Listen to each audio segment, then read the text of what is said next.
मित्रों, आपने भी कभी साधु संतों और बड़े बुजुर्गों को बैकुंठ धाम की बातें करते हुए सुना होगा। वह बैकुंठ धाम जहां स्वयं श्री विष्णु माता लक्ष्मी के साथ वास करते हैं। परंतु मित्रों, आपके भी मन में ये प्रश्न जरूर आया होगा कि आखिर यह बैकुंठ है कहाँ, ये कैसा दिखता होगा और पृथ्वी से बैकुंठ धाम की आखिर दूरी कितनी है। आज की इस वीडियो में हम आपको पुराणों के अनुसार बताने वाले हैं कि बैकुंठ धाम कहाँ है और वो कैसा दिखता है और पृथ्वी से बैकुंठ की दूरी कितनी है। स्वागत है दोस्तों आपके हमारे चैनल एपिक वाणी में। वीडियो में आगे जाने से पहले चैनल को सब्सक्राइब करें और इस ज्ञानवर्धक वीडियो को ज्यादा से ज्यादा अपने मित्रगणों में शेयर करें। बैकुंठ धाम कहाँ है? मित्रों, हिंदू धर्म के अनुसार कैलाश पर महादेव, ब्रह्मलोक में ब्रह्मदेव बसते हैं। उसी तरह भगवान विष्णु का निवास स्थान बैकुंठ बताया गया है। बैकुंठ का शाब्दिक अर्थ होता है जहाँ कुंठा न हो। कुंठा यानी कि निष्क्रियता, निराशा, हताशा, आलस और दरिद्रता ना हो। मित्रों, हमारे धर्म ग्रंथों के अनुसार 3 स्थानों पर बैकुंठ धाम बताया गया है। पहला धरती पर,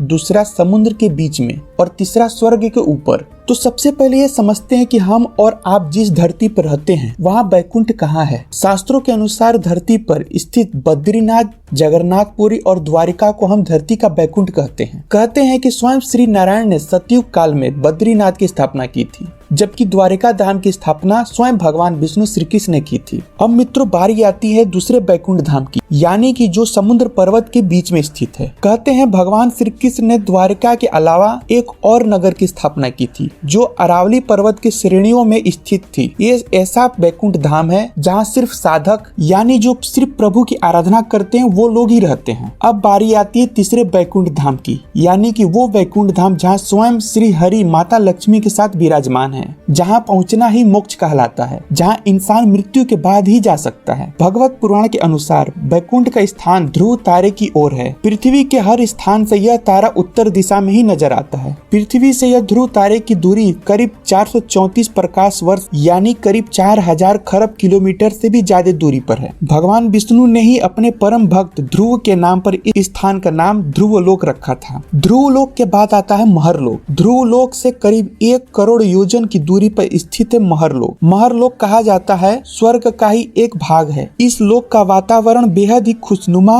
और खूबसूरत है। पुराणों के अनुसार जो व्यक्ति अपने जीवन में बेहद ही सामान्य तरह से रहते हैं और किसी के साथ भी बुरा बर्ताव नहीं करते, वे मृत्यु के बाद इसी लोक में जाते हैं। महरलोक के बाद आता है जनलोक। जनलोक महरलोक से करीब 2 करोड़ योजन की दूरी पर स्थित है। जनलोक में ऐसे लोगों की आत्माएं जाती हैं जो पूरे जीवन भर बिना किसी स्वार्थ के दूसरे लोगों की मदद करते हैं। जनलोक के बाद आता है तपोलोक। जनलोक से करीब 8 करोड़ योजन की दूरी पर स्थित है तपोलोक, जिसे स्वर्गलोक भी कहा जाता है। यह वही स्थान है जहाँ सभी देवता निवास करते हैं। यहाँ जाने वाली आत्माएं देवताओं के केवल दर्शन ही नहीं बल्कि उनसे बात भी कर सकती है, लेकिन यहाँ जाने के लिए बेहद कठिन परीक्षा से गुजरना पड़ता है। जो लोग पूरे जीवन भर अपने स्वार्थ का पूरी तरह त्याग करके केवल दूसरों के बारे में ही सोचते हैं, दूसरों की ही मदद करते हैं, सदा साफ और पवित्र मन के होते हैं, साथ ही हमेशा भगवान की सच्ची भक्ति में लगे रहते हैं, उन्हीं लोगों की आत्माएं इस लोक में जा सकती है। इसके बाद आता है सत्यलोक। सत्यलोक तपोलोक से करीब 12 करोड़ योजन की दूरी पर है, जहाँ परम पिता ब्रह्मा स्वयं माता सरस्वती के साथ रहते हैं। कहते हैं कि यहाँ आत्माएं नहीं जाती, अगर जाती भी है तो केवल उन्हीं की आत्माएं जा सकती हैं जो कई जन्मों से पुण्य कर्म करते चले आ रहे हो, जो स्वर्ग लोक पहुंचकर भी अपने सत्कर्मों और भगवान की भक्ति और पवित्र मन को नहीं छोड़ते। केवल उन्हें ही यहाँ जाने का सौभाग्य मिलता है। सत्यलोक के बाद आता है बैकुंठ। सत्यलोक से 2 करोड़ 62 लाख योजन की दूरी पर स्थित है बैकुंठ लोक, जहाँ निवास करते हैं स्वयं श्री भगवान विष्णु और माता लक्ष्मी। बैकुंठ तक जाने को ही मोक्ष कहा जाता है। यहाँ जैसी सुख सुविधा और कहीं नहीं, इसलिए लगभग हर इंसान का अंतिम लक्ष्य मोक्ष ही प्राप्त करना होता है और यही अंतिम सत्य भी है, क्योंकि यहाँ जाने के बाद जन्म मरण या हर तरह से बंधन से मुक्ति मिल जाती है। इसलिए बैकुंठ को ब्रह्मांड का अंत भी कहा जाता है। हालांकि पुराणों के अनुसार बैकुंठ से भी ऊपर है गोलोक। गोलोक बैकुंठ से 50 करोड़ योजन की दूरी पर है, जहां भगवान श्री कृष्ण और राधा जी निवास करते हैं, जो कि भगवान विष्णु और माता लक्ष्मी के ही स्वरूप हैं। मित्रों, अब हम जानते हैं पृथ्वी से बैकुंठ की दूरी। अगर हम सभी दूरियों को मिला लिया जाए और 1 योजन बराबर 12 किलोमीटर माने, तो पृथ्वी से बैकुंठ की दूरी लगभग 4 पदम 10 नील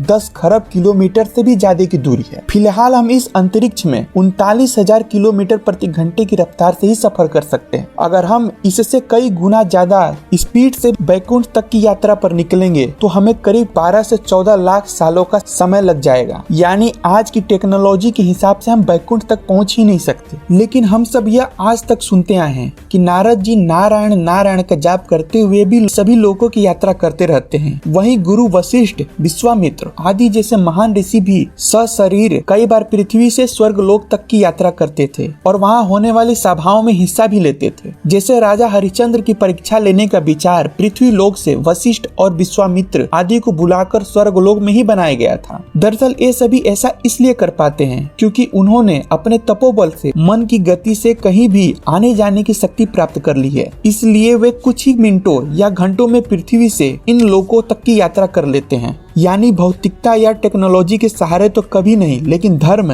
अध्यात्म, भक्ति, योग, तप और पुण्य कर्मों के रास्तों से हम क्षण भर में ही इन लोकों तक पहुंच सकते हैं। तुलसीदास जी ने रामचरितमानस में बताया है कि कलयुग में तो मोक्ष प्राप्ति बहुत आसान है। प्रेम से श्री हरि का लगातार नाम जपते रहने से ही मोक्ष प्राप्त किया जा सकता है।